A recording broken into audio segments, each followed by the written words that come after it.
Las nuevas tecnologías, y en especial las redes sociales, evolucionaron mucho, ¿no? Sobre todo el mundo de la comunicación y a los adolescentes sobre todo, ¿no? Y esto hace también que los adultos tengan que estar más pendientes de lo que hacen los chicos a la hora de estar conectados en las redes sociales. Mucho más atentos, claro. Exactamente, ¿no? Sobre todo con las nuevas plataformas como Facebook, ¿no?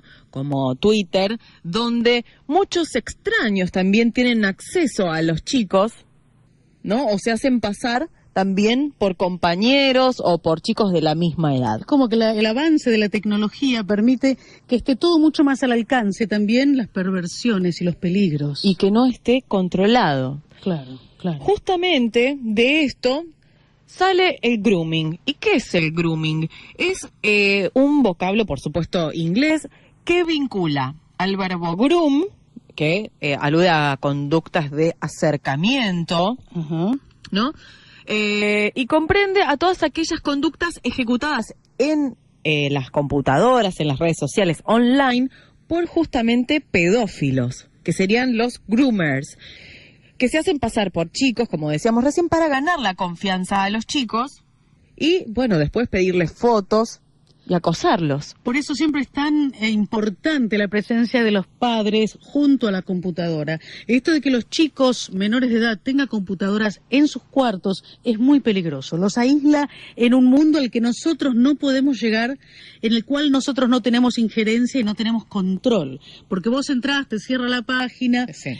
Realmente yo como madre siempre preveí eso, de que no haya una computadora en el cuarto que haga que mis hijos se queden totalmente aislados en un mundo al cual yo no tengo acceso, porque los tiramos así al peligro, los arrojamos al peligro y mientras nosotros hacemos nuestras cosas y estamos tranquilos, ellos están en su cuarto en manos de desconocidos. Por eso es fundamental saber qué es lo que tiene que hacer un adulto, un padre, en estos casos. Para explicarnos cuáles son los pasos, las medidas que hay que tomar, estamos en comunicación con la licenciada en Ciencias Políticas, Carola Zaricas. Ella es coordinadora de la Brigada Niños y Niñas del programa Las Víctimas contra las Violencias del Ministerio de Justicia y Derechos Humanos de la Nación. Y le damos la bienvenida a las chicas del mercado. Hola Carola, Noelia Ferreira y Laura Donofrio te saludan. ¿Cómo estás? Hola, buenas tardes Noelia y Laura, ¿cómo están? Hola Carola. Con muchas ganas de charlar con vos. Bueno. Este tema del grooming es realmente preocupante para quienes somos padres y para quienes formamos parte de una sociedad en la cual vemos que nuestros propios hijos, los hijos de la sociedad, están permanentemente en peligro. ¿Qué podemos hacer, Carola? Sí, la realidad es que con el uso de las nuevas tecnologías y con el acceso a Internet, obviamente que se favorece tanto para las cuestiones positivas que brinda Internet y que brinda el acceso a este nuevo mundo, claro. Pero por otro lado también incluye riesgos, los cuales no es que hay que asustarse y por ende dejar de utilizar los medios electrónicos, sino que lo mejor es saber cuáles son los riesgos y a partir de ahí poder tomar políticas y medidas preventivas.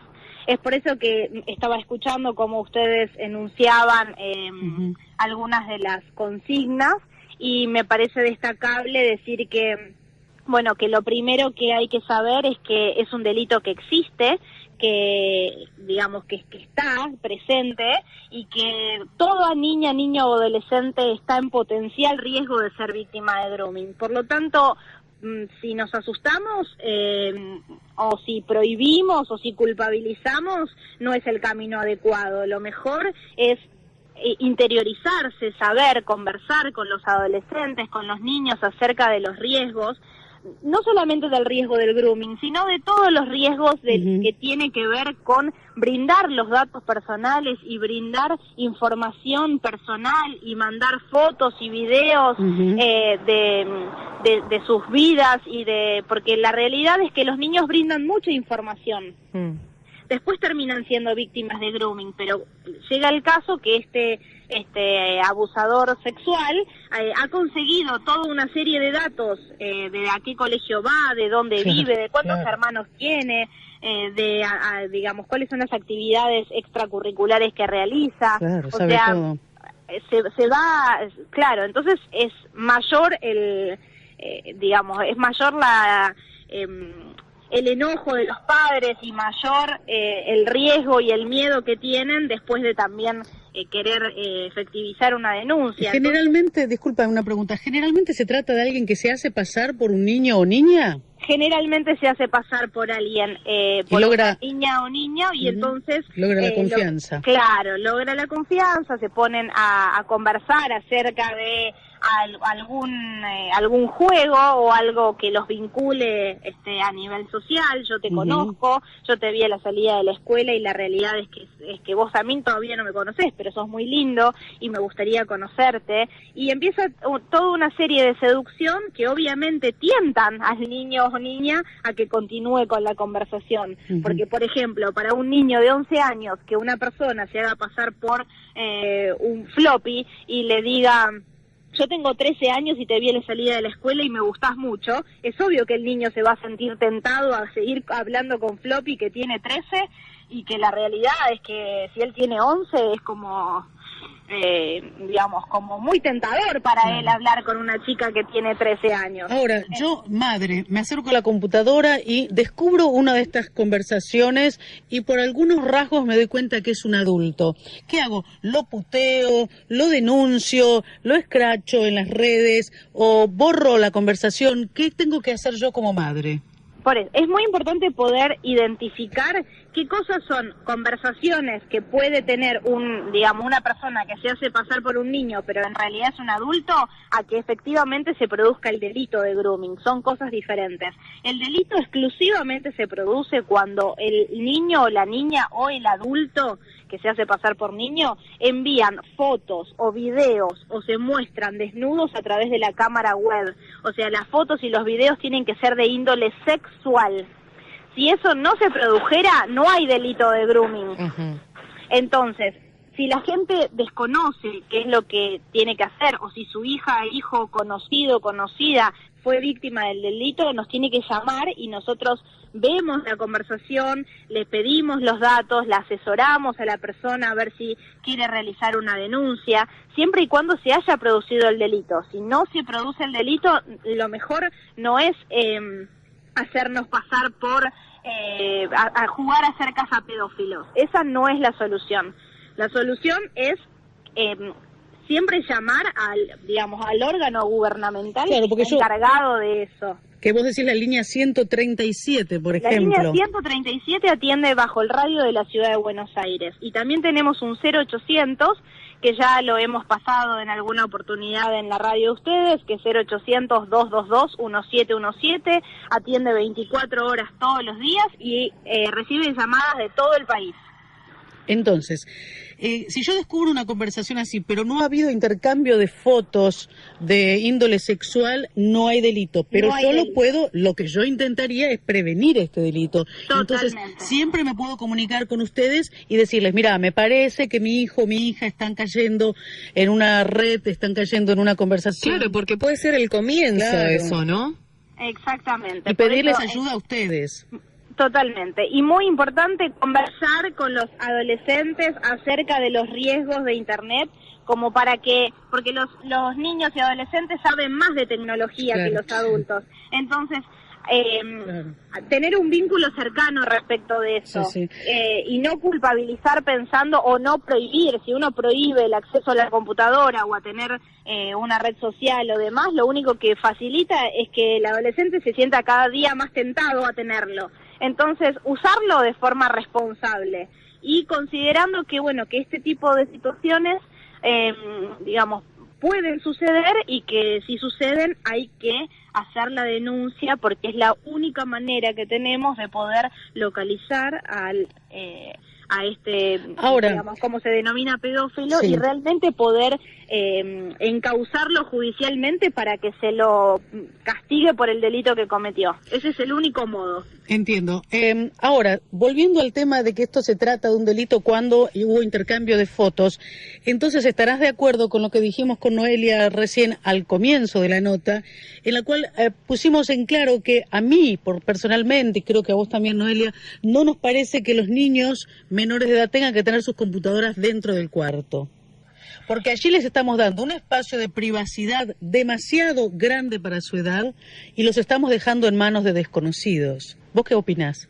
Sí, opino que igual lo importante es poder conversar con ellos para que sepan que esto existe, y si realmente no se puede, porque nos han contado que es muy difícil que los adolescentes permitan o acepten el uso de la computadora en un espacio público, porque a veces dentro del dormitorio es donde también estudian, donde también conversan con amigos. O sea, si eso se hace realmente muy dificultoso y genera un conflicto familiar superior, lo ideal es poder conversarlo, estar atentos, preguntarse, como formar parte de este ingreso de Internet en nuestras casas.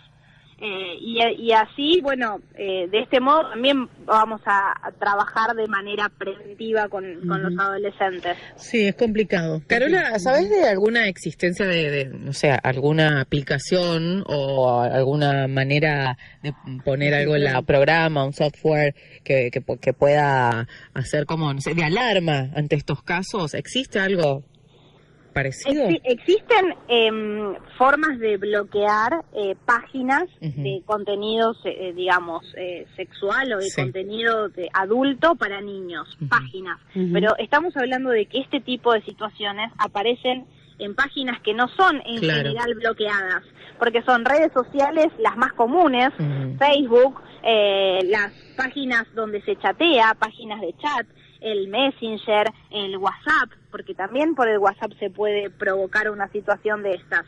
O sea, es como, sería inalcanzable el poder bloquear esas páginas que son habituales y cotidianas para el día de hoy. No, acá lo importante sería, como vos decís, tener diálogo con el adolescente y que entienda que, por ejemplo, una de las cosas que podría hacer es no aceptar a gente que no conoce.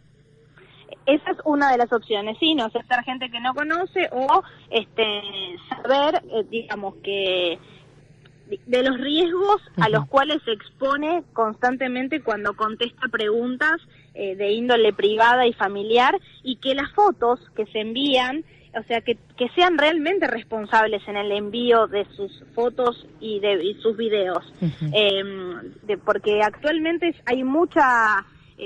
se promueve mucho a nivel mediático también que los adolescentes tengan una exposición sexual más avanzada. Entonces, es ir en contra, digamos, ¿no?, del círculo mediático que avala, permite y fomenta que las adolescentes se saquen fotos. Sean utilizadas como objetos sexuales, y eso también es una parte, una responsabilidad que nosotros los medios tenemos que tomar. Indudablemente hay una sexualización de la infancia que es muy dramática para mí, es muy triste, pero es así, estamos confrontando que en las publicidades se usan también niñas de 13 años vestidas como mujeres para vendernos perfumes, ¿no? O sea, estamos viviendo una era en la que la infancia se ha convertido en un objeto sexual más. Y todavía tenemos mucho para trabajar todos juntos, como sociedad, como comunicadores, como entes oficiales y como padres, ¿no? Totalmente, por eso es un problema social que tiene una magnitud cada vez mayor, y que la única forma de desacelerar ese proceso es a través del cambio de la cultura, de poder cambiar esos patrones culturales patriarcales tan arraigados que tenemos en la sociedad. Claro. Carola, recordemos... Sí, es por eso que se permite también que existan este tipo de delitos. Porque si, digamos, viviéramos en una cultura con otros patrones diferentes, las niñas y niños también no estarían tentados a enviarse fotos de índole sexual. Recordemos entonces, Carola, los números a los que hay que denunciar en estos casos. 0800-222-1717, las 24 horas, todos los días, desde cualquier parte del país. Perfecto. Te quería hacer una pregunta al margen del tema del grooming, porque me interesa tu opinión, Carola. Se está proyectando una ley, la presentación de un proyecto de ley en la cual dejemos de hablar de abuso sexual cuando ha habido abuso carnal, para hablar directamente de violación a menores y dejar de decir esa palabra tan tenue, tan con un manto de poca importancia como es el abuso. De minimización, ¿no? Esa es la palabra, minimización. Se está preparando un proyecto de ley para que esto se llame violación de menores y no dejar de lado la palabra abuso. ¿Vos qué pensás de esto? Pienso que, claro, en la medida en que redundemos todo a un abuso, lo estamos minimizando. Sí. Hay diferencias entre un abuso y una violación. Claro. Y la diferencia, efectivamente, es cuando se produce un acceso carnal por la vía oral, vaginal o anal. El problema de eso es que cuando minimizamos, al mismo tiempo estamos de algún modo naturalizando o permitiendo que después efectivamente hace que también a nivel judicial las condenas y los procesos judiciales se hagan Más flexibles. Claro, por claro. enumerar, por ejemplo, una situación de abuso cuando en realidad fue una violación. Claro. Pero la comunidad desconoce las diferencias de ese tipo y al nombrar abuso, por supuesto que se le da, digamos, una forma más liviana de decir algo tan grave y tan traumático para una víctima que le deja secuelas secuelas de por vida sobre un hecho de índole sexual. O sea que me parece fundamental poder decir las cosas por su nombre. Claro, si fue un abuso, exacto. fue un abuso, y si fue una violación, fue una violación, si fue una corrupción de menores, Claro. fue una corrupción de menores, Ujú. y demás. Perfecto. Quería saber tu opinión. Muchas gracias. Muchísimas No, de gracias, nada. Carola, por esta comunicación telefónica. La verdad que nos sirve mucho y seguramente te volveremos a molestar para Ojalá seguir que no. recordando este tema. Y bueno, sobre todo por la importancia que nosotras le damos a todos estos temas como comunicadoras. Te agradecemos mucho nuevamente. No, gracias a ustedes, a disposición. Hasta muy pronto. Chau, chau. Chau, chau. Así pasaba la licenciada en Ciencias Políticas, Carola Saricas. Ella es comunicadora de la Brigada de Niños y Niñas del programa Las Víctimas contra las Violencias del Ministerio de Justicia y Derechos Humanos de la Nación.